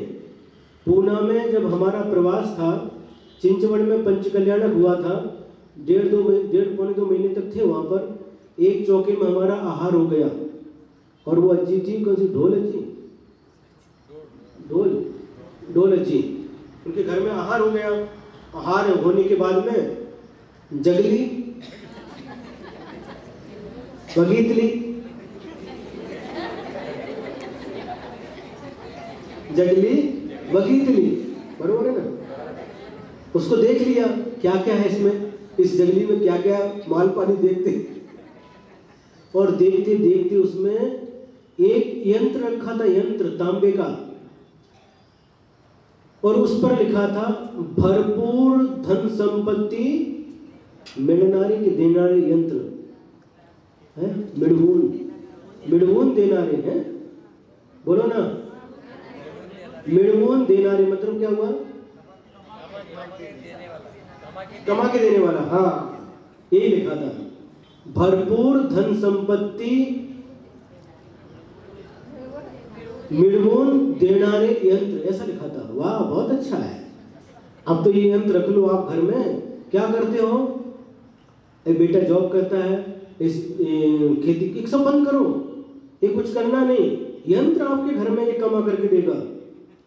ये सब करने की क्या आवश्यकता? क्यों दुकान पर जाना, रात दिन इतना मेहनत करना, आराम से बैठना, गादी पर सोना, बैठना आराम से, ये क्या काम करते बैठते हो?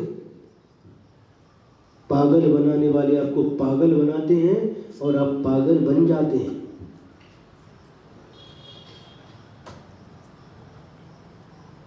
सुने कि नहीं? नींद तो नहीं आ रही है? नहीं आ रही महाराज। अभी तो आपने ऐसी बात कर दी कि नींद आने वाली भी खुल जाए। कहीं आपके मन में पानी तो नहीं आ रहा, ऐसा यंत्र हमको भी मिल जाए।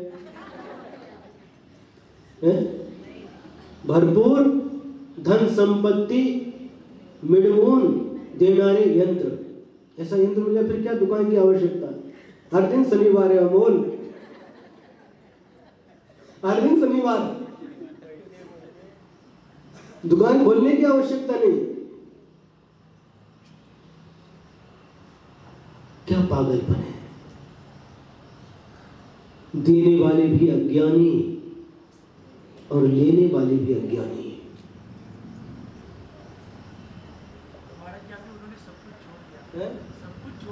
उन्होंने अब सब कुछ छोड़ दिया। हाँ, इतनी प्रभावित हो गई, अभी भी यहाँ भी आई थी और उधर आई थी, बहुत उन्होंने भजन बनाया। कैसे क्या हुआ, उनकी आंखों में पानी आता, एकदम पूरा परिवर्तन हो गया। उनको समझाया जब यही यंत्र आपको पैसा कमा करके देने वाला, तो काम करने की क्या आवश्यकता? बंडू नादनी में जाने की क्या आवश्यकता? खेती देखने की क्या आवश्यकता? यंत्र रख लो एक घर में। सब पागलपन है, सब अज्ञान है और भीड़ लगती है। कहां पर किसकी भीड़ लगती है? अज्ञानी की भीड़ लगती है।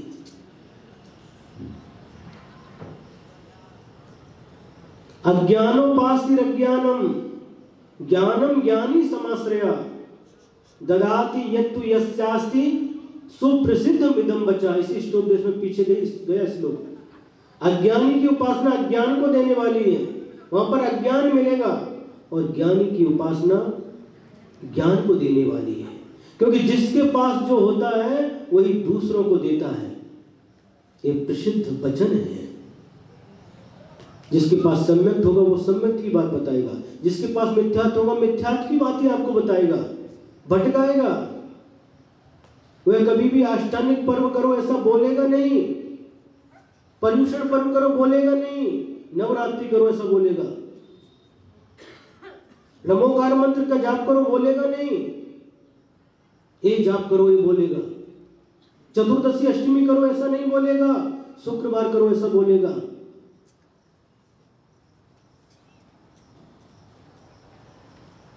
क्यों?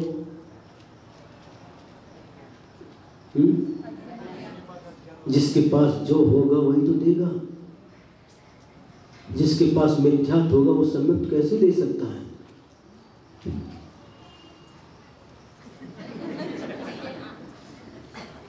और जिसके पास सम्यक होगा वो मिथ्यात्व कैसे दे सकता है? कल बहुत सारी बातें हमने खंडित नवमी की बताई थी आपको, खंडे नवमी, और आज भी आज के बारे में कल बताया था। आपटे का झाड़ का डाली तोड़ करके लाना, फांदा, और उसको मंदिर के सामने रखना और उसके पत्ते निकालना और सोना कह करके, सोना घ्या सोना सारखे रहा।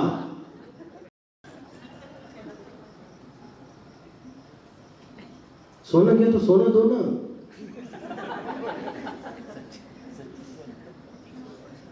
जो हाथ में पहना निकाल करके किसी को चूड़ी दे दिया, किसी को गले का दे दिया, किसी को उंगली का निकाल करके दे दिया। सोना घ्या कि सोना सार का रहा।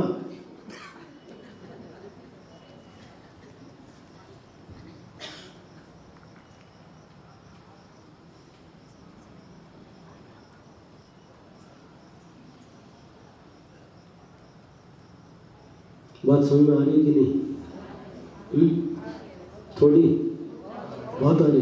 अब बहुत समझदार हो गए आप लोग। इष्टोपदेश पढ़ते पढ़ते कितना श्लोक चल रहा है?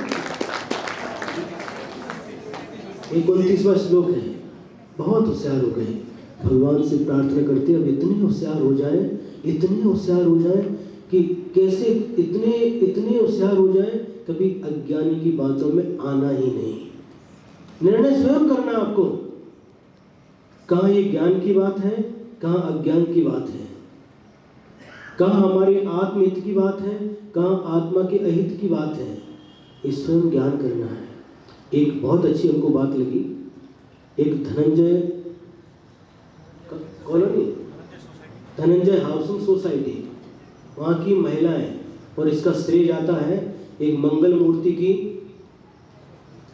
एक विदुषी महिला है प्रभावती सेठी, बहुत अच्छा काम करती है, लोगों को ज्ञान देना, अज्ञान दूर करना। और वो लोग गए, दर्शन करने गए बाहुबली भगवान के, और दर्शन करते करते एक जगह पहुंच गए।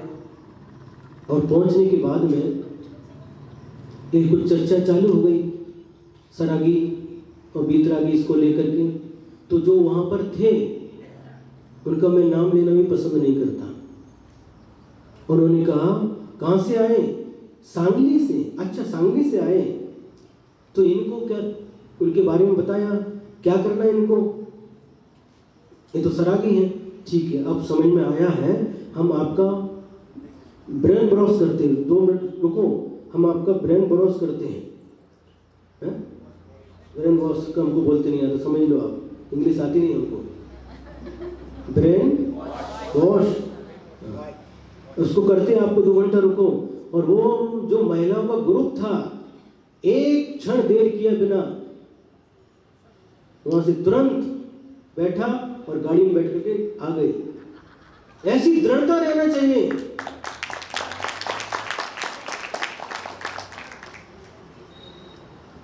अभी जो ब्रेन वॉश करने वाले, उनके ही ब्रेन वॉश करने की आवश्यकता है।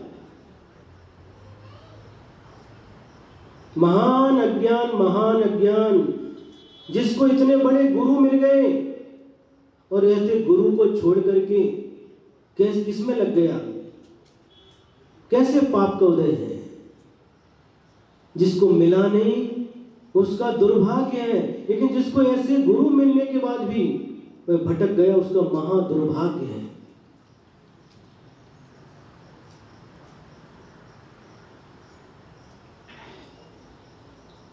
महिलाओं ने इतनी एकता दिखाई। ऐसा ज्ञान, ऐसी एकता धर्म के क्षेत्र में दृढ़ता के साथ होना चाहिए। वो समझ गए, उनको तुरंत समझ में आया। जो पढ़ा है, जिसको अभ्यास है, वो कभी फंस नहीं सकता। फंसाने वाला कितना भी प्रयास करे, फंस नहीं सकता, किसी की बातों में आ नहीं सकता।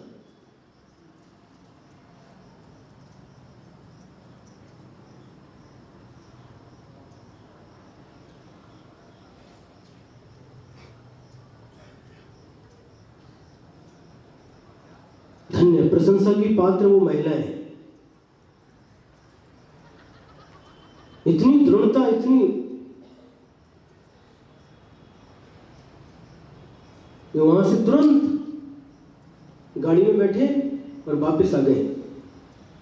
मालूम है उनको, यहां अज्ञान की बात मिलने वाली है, ज्ञान की बात नहीं है। यहां भटकाव है, भटकाने वाली बातें हैं।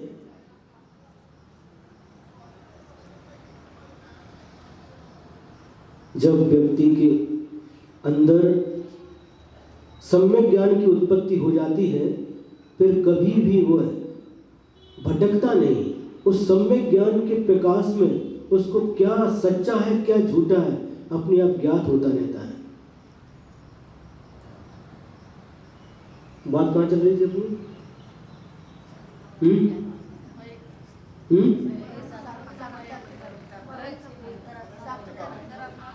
हाँ, तो अंतरात्मा एक भेद करता है, लेकिन बहिरात्मा कोई भेद नहीं करता, दोनों को एक ही समझता है।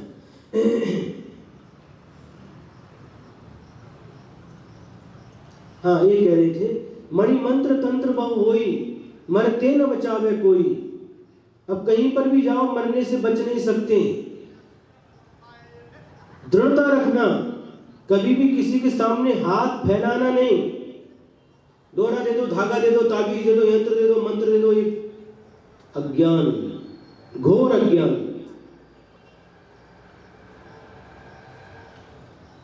मणि मंत्र तंत्र बहु होई, मरते न बचावे कोई। कोई भी मंत्र, आज तक ऐसा मंत्र नहीं है जो मरने से बचा दे। कोई भी यंत्र नहीं है, कोई भी तंत्र नहीं है, कोई भी मणि नहीं है, कोई भी वैद्य नहीं है, कोई भी डॉक्टर नहीं है। अगर डॉक्टर मरण से बचाते तो डॉक्टर क्या मरते नहीं?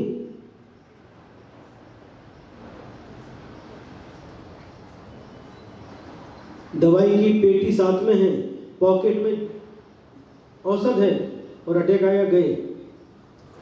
कई बार मुंह में औषध है और औषध खाते खाते जाते हैं।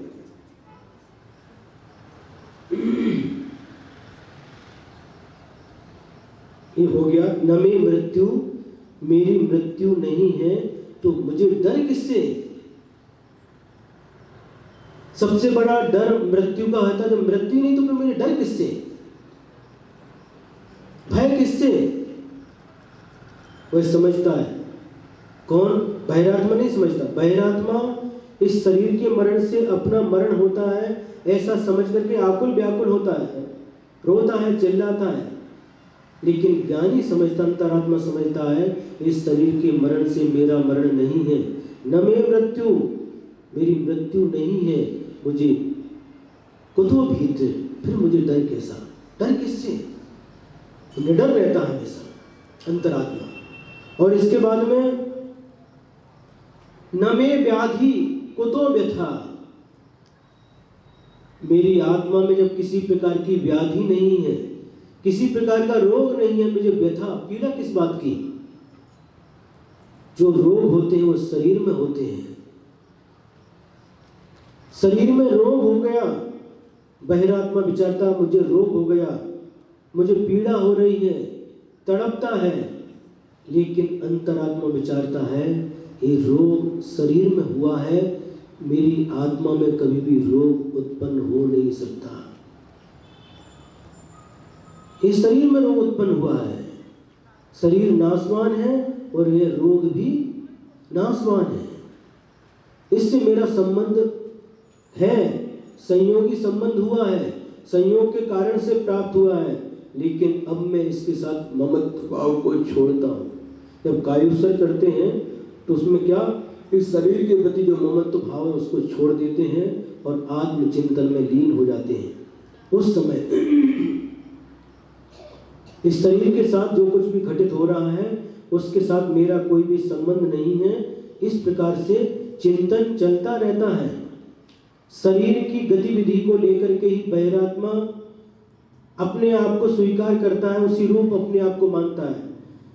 अंतरात्मा चिंतन करता है, पुद्गल नव धर्म अधर्म काल, इन ते न्यारी है जीव चाल, ताको न जान विपरीत मान, कर करे देह में निज पिछान। अंतरात्मा विचार करता है 6 द्रव्य है, पुद्गल नभ यानी आकाश, आकाश द्रव्य, धर्म द्रव्य, अधर्म द्रव्य, काल द्रव्य। इन 5 द्रव्यों से मेरी जो चाल है, मेरा जो लक्षण है, मैं इन सबसे भिन्न हूं, इन सबसे भिन्न स्वभाव वाला हूं, ऐसा चिंतन करता है। और उसको नहीं जानने के कारण अज्ञानी प्राणी बहिरात्मा विपरीत मानता है, कर करे देह में निज पहचान, और अपने शरीर में ही यही मैं आत्मा हूं, ऐसी चिंतन धारा उसकी निरंतर चलती रहती है।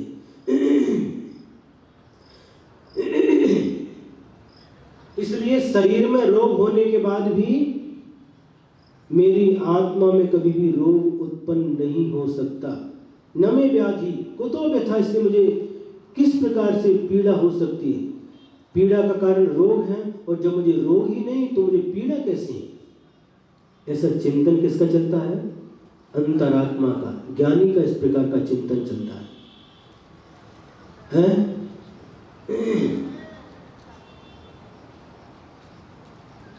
एक बार की बात है, सन 2000 में, समझ आता होगा, फिर बताएंगे, इसको नहीं पूरा नहीं हो पाएगा। आपको घड़ी देख रहे हैं, हम घड़ी देखते ही हमें 2 चेहरे सामने दिखाई देते हैं, ये संक्षिप्त होता नहीं है। 2 से चेहरे सामने आते हैं, उनका भी फिर बाद में देखेंगे। नहीं, उनका लेट होकर जाना पड़ता है। एक सेठ, एक रजत, उनको सब पर्ची वगैरह देखना पड़ता है।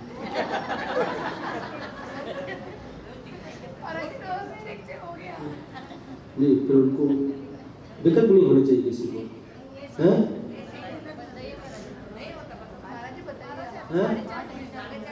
तो बज गए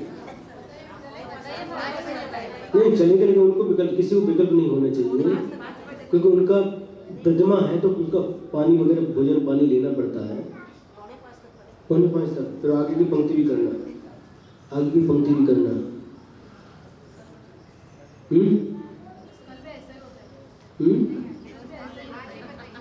कल भी ऐसे ही होता तो फिर क्या करेंगे? एक श्लोक को 1.5 घंटा हमारे लिए कम पड़ रहा है, एक श्लोक को। कुंतलगिरी में एक दिन में 5-5 श्लोक करते थे, यहाँ पर एक श्लोक को वहाँ पर 1 घंटे में 5 करते थे, यहाँ पर 1-1.5 घंटा कम पड़ रहा है।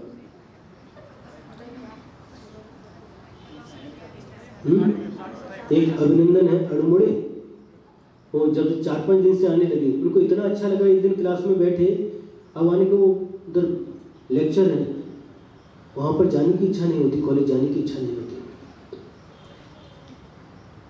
एक बार यहाँ आनंद आ जाता है। जिन्हें भगवान की वाणी ऐसी अमृत है, कितना भी पीते जाओ तृप्ति नहीं होती।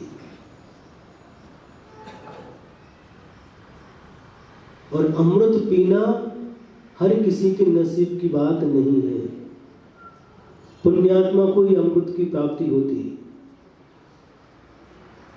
जब अमृत का स्वाद आता है तो सारा का सारा जो स्वाद है, धन का स्वाद, वैभव का स्वाद और जितने भी स्वाद हैं, वो सब उनका स्वाद कोई स्वाद रहता नहीं, नीरस हो जाते हैं।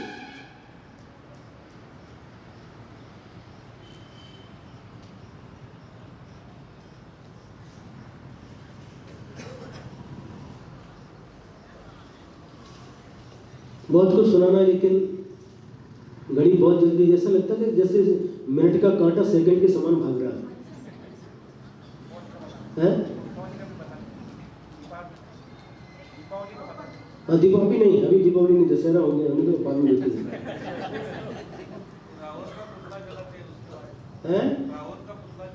कब? अच्छा ऐसा होता है क्या? हाँ, ये बहुत अच्छा विषय आ गया। हाँ उधर भी होता, इधर नहीं होता, इधर होता दक्षिण में। आप आगे सांगली में होता।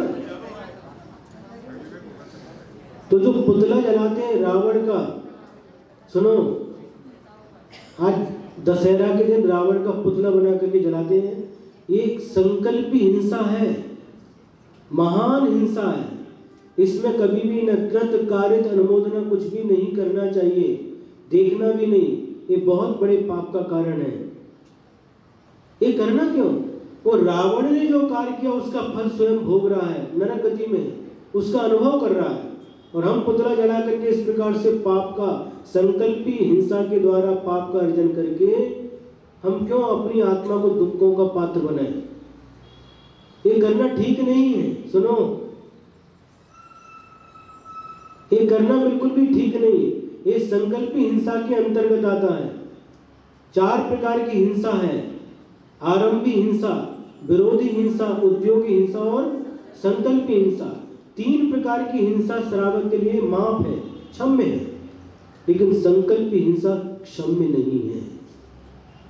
इसलिए इस प्रकार के बच्चे भी वीडियो गेम खेलते हैं, उसको मार दिया, उसको गिरा दिया, उसको बंदूक से उड़ा दिया, इस प्रकार से भाव हिंसा है, संकल्पी हिंसा है। इसमें इतना ही पाप लगता है जितना मारने के बाद लगता है।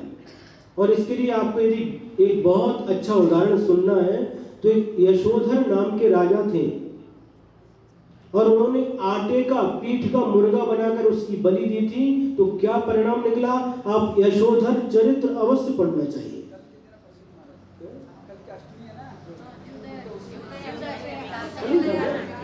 अच्छा, कल अष्टमी के दिन ऐसा बता रहे, परसों उस दिन ऐसा हुआ था, तो आप पढ़ना, यशोधर चरित्र पढ़ना चाहिए, बहुत अच्छा है।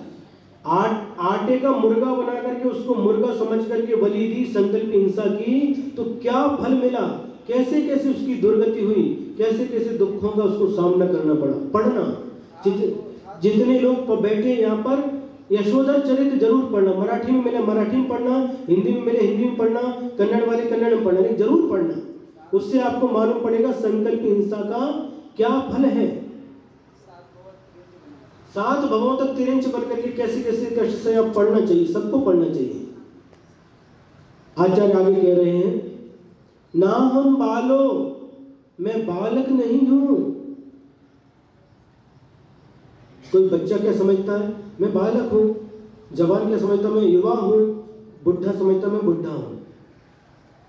तो आचार्य कहते हैं नहीं, ना अहम बालो न, मैं बालक नहीं हूं। अहम वृद्धो न, अहम वृद्धो न, मैं वृद्ध नहीं हूं। अहम युवा न, मैं युवा नहीं हूं, जवान नहीं हूं।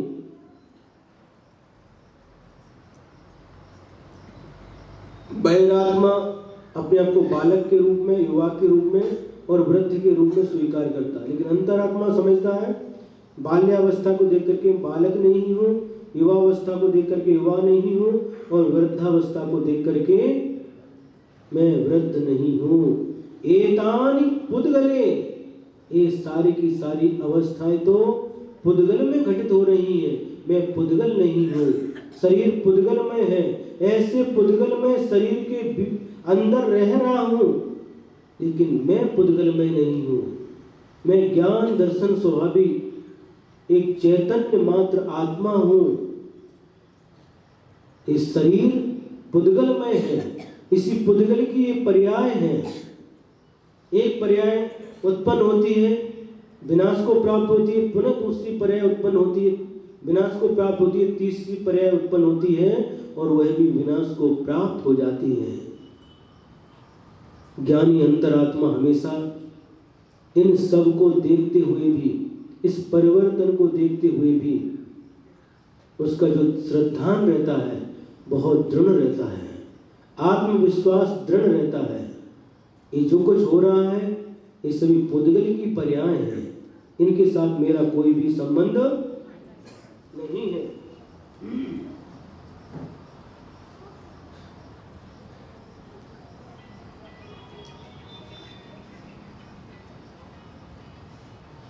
तो इन सभी में जो था, जो गर्भ में भी था, बचपन में भी था, युवावस्था में भी था और वृद्धावस्था में भी था, कौन था? आत्मा, वही मैं हूं। तत्वार्थ सूत्र में एक सूत्र आता है, उत्पाद व्यय ध्रुव युक्तम सत। जो उत्पाद वाला है, व्यय वाला है और उत्पाद व्यय होने के साथ जिसमें ध्रुवता नित्य है, वह सत कहलाता है। सत जीवस्य लक्षणम है ना, सत द्रव्यस्य लक्षणम, और वह सत ही, सत यानी अस्तित्व ही जीव द्रव्य का लक्षण है। ऐसा ही ना, सत द्रव्य लक्षणम, वह सत ही द्रव्य का लक्षण है। एक स्थान पर आचार्य संबंधभद्र स्वामी ने शायद देवागम स्तोत्र में अथवा आप्त परीक्षा में एक बहुत सुंदर उदाहरण दिया है। उन्होंने कहा एक पिताजी है और पिताजी को कितने बच्चे हैं?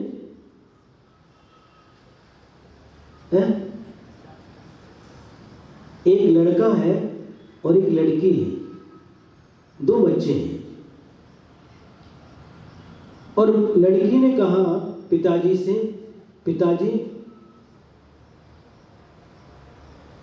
हमारे लिए क्या बोलते हैं, हार, गले का हार बनवा दीजिए। और पिताजी के पास सोना उतना ही था, है? कितना सोना था? उतना ही सोना था, लेकिन बेटा कहता पिताजी हमारे लिए मुकुट बना करके दो सोने का। लड़की कहती है हार बना करके दो और लड़का कहता मुकुट बना करके दो। अब पिताजी असमंजस में है, क्या करें? सोना उतना ही है और ये बच्चे सोने का मांग रहे हैं। और चिंतन करके पिताजी ने क्या किया, लड़की के लिए क्या बना दिया, हार। हमको ऐसे सुनने में आता है, घर में जो बच्चे रहते हैं तो पिताजी का लड़की के प्रति ज्यादा प्रेम होता है और माँ का बेटे की तरफ ज्यादा प्रेम होता है। सबको सुनने में आता है और देखने में भी आता है। तो पिताजी ने क्या किया, बेटा भी मुकुट मांग रहा था और लड़की हार मांग रही थी। पिताजी ने सोना लेकर के सोना के पास गए और लड़की के लिए हार बना करके दे दिया। इसमें कारण क्या हो सकता है? माँ का लड़की के प्रति प्रेम रहता है और पिताजी का लड़की के प्रति।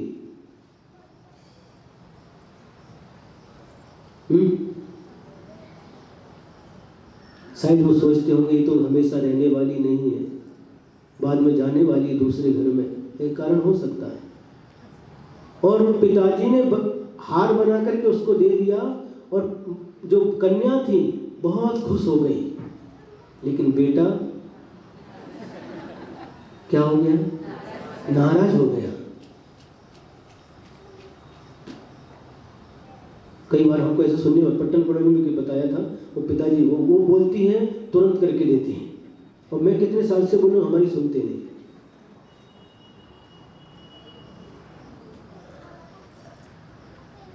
एक मंडपे है वहां पर, संदेश नाम था उसका, वो बता रहा था एक दिन, हम इतने साल से बोले हमको ये चाहिए तो नहीं, वो बोलेगी तुरंत ला करके देते हैं, बच्चों की शिकायत रहती है। अब वो बेटा, जब लड़की तो खुश हो गई क्योंकि पिताजी ने हार बना करके दे दिया, लेकिन बेटा नाराज हो गया क्योंकि पिताजी ने मुकुट बना करके नहीं दिया, बहुत नाराज हो गया। एक आध वर्ष निकल गया, 1-2 वर्ष निकल गए, पिताजी से उसने शिकायत की, हमेशा आप उसी को चाहते हैं, उसी के लिए बना करके देते, हमारे लिए कुछ देते नहीं। अब पिताजी ने कहा इसको भी थोड़ा संतुष्ट करना चाहिए, लेकिन पिताजी की मजबूरी थी, पिताजी के पास और सोना नहीं था। तो पिताजी ने क्या किया, उस लड़की का, बेटी जो उनकी थी कन्या, उसका हार लिया और सुनार के पास गए, इसको मोड़ दो और मुकुट बना करके दे दो बेटा के लिए। और सुनार ने उसको मोड़ करके तोड़ करके उसका मुकुट बना करके दे दिया। और जैसे ही मुकुट बन करके तैयार हुआ और पिताजी ने ला करके अपने बेटे को मुकुट दिया, बेटा खुश होकर के नाचने लगा, लेकिन बेटी, सबको संतुष्ट करना बहुत कठिन होता है, बहुत कठिन होता है, सबको संतुष्ट करना बहुत कठिन होता है। अब इधर बेटा खुश हो गया मुकुट मिलते ही, लेकिन बेटी नाराज हो गई। और पिताजी खुश हुए कि नाराज हुए? पिताजी न खुश हुए न नाराज हुए। उनको तो मालूम है हमारा जितना सोना था उतना सोना है, उनकी द्रव्य की तरफ दृष्टि है। सोना एक द्रव्य है और हार मुकुट ये पर्याय है। बच्चों की दृष्टि पर्याय की तरफ है, जो पर्याय चाहिए, जो अच्छी लगती इष्ट है, वो मिलते ही एक खुश होता है, दूसरा नाराज होता है। लेकिन पिताजी सोचते हैं हमारा तो सोना जितना मुकुट में था, जितना हार में है, जितना हार में था उतना मुकुट, हमारा कुछ कोई फर्क पड़ने वाला नहीं है। पिताजी न नाराज होते हैं न खुश होते हैं, उनकी दृष्टि द्रव्य दृष्टि, द्रव्य की तरफ दृष्टि जाती है। द्रव्य दृष्टि तो सारे के सारे संघर्ष अपने आप समाप्त हो जाते हैं। पर्याय की ओर दृष्टि जाने से संघर्ष होते हैं। जितने भी संसार में संघर्ष हैं, जितने भी झगड़े हैं, उन सबका मूल कारण पर्याय दृष्टि, पर्याय बुद्धि। द्रव्य को देखते ही सारे के सारे संघर्ष समाप्त हो जाते हैं, कोई संघर्ष नहीं वहां पर। तो उत्पाद व्यय ध्रुव युक्तम सत। पिताजी ने क्या किया था, हार बनाया पहले, लड़की खुश है। अब पिताजी ने हार को मोड़ दिया, तो वो हार जो पर्याय थी उसका विनाश हो गया, मुकुट बन करके तैयार हो गया, मुकुट पर्याय का उत्पाद हुआ। और द्रव्य सोना था, वो मुकुट में भी था, हार में भी था और मुकुट में भी द्रव्य। हर पर्याय में जो शाश्वत रहता है उसको भी मिटता नहीं, उसका नाम द्रव्य बना है। उसी प्रकार से हमारा जीव आत्मा अभी मनुष्य पर्याय में है, ये पर्याय का नाश हो गया, मरण हो गया, और मरण होने के बाद वहां पर देव पर्याय का उत्पाद हो गया। मनुष्य पर्याय का नाश, देव पर्याय का उत्पाद। लेकिन इन दोनों ही पर्यायों में जो द्रव्य है, आत्म द्रव्य, वह द्रव्य है। मनुष्य पर्याय में भी वही आत्मा थी और देव पर्याय में भी वही आत्मा है।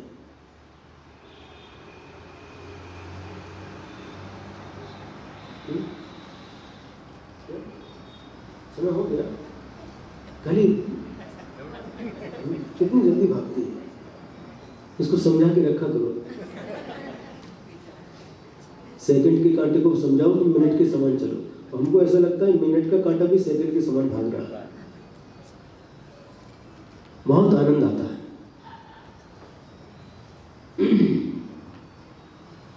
इतने पर्याप्त है। सारांश क्या निकला? ज्ञानी अंतरात्मा निरंतर उसकी यही भावना रहती है, यही चिंतन रहता है, शरीर की मृत्यु से मेरी मृत्यु नहीं, इसलिए मुझे डर किस बात का। शरीर में रोग उत्पन्न होने से मेरी आत्मा में रोग उत्पन्न नहीं होते, मेरी आत्मा में रोग नहीं है, तो मुझे पीड़ा किस बात की।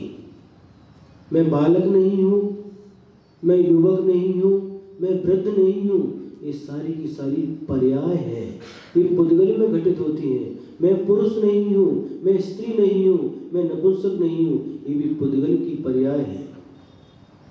इन सब पर्यायों में जो द्रव्य है, जो नित्य रहने वाला है, शाश्वत है, वह आत्मा है। वही आत्मा मैं हूं। ऐसी निरंतर भावना चिंतन धारा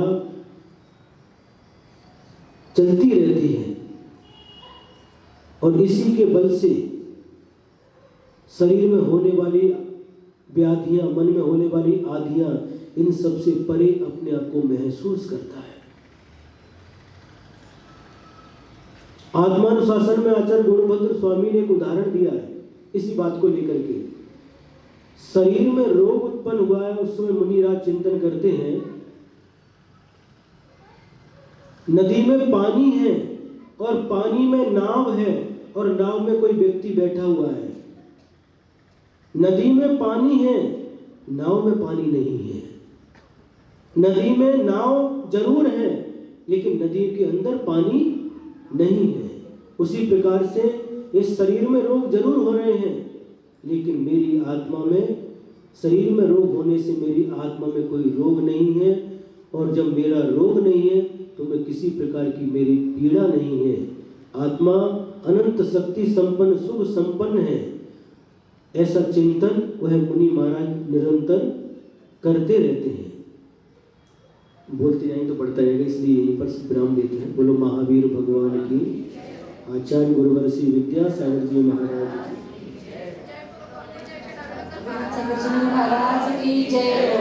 समस्त आचार्य संघ की जय हो।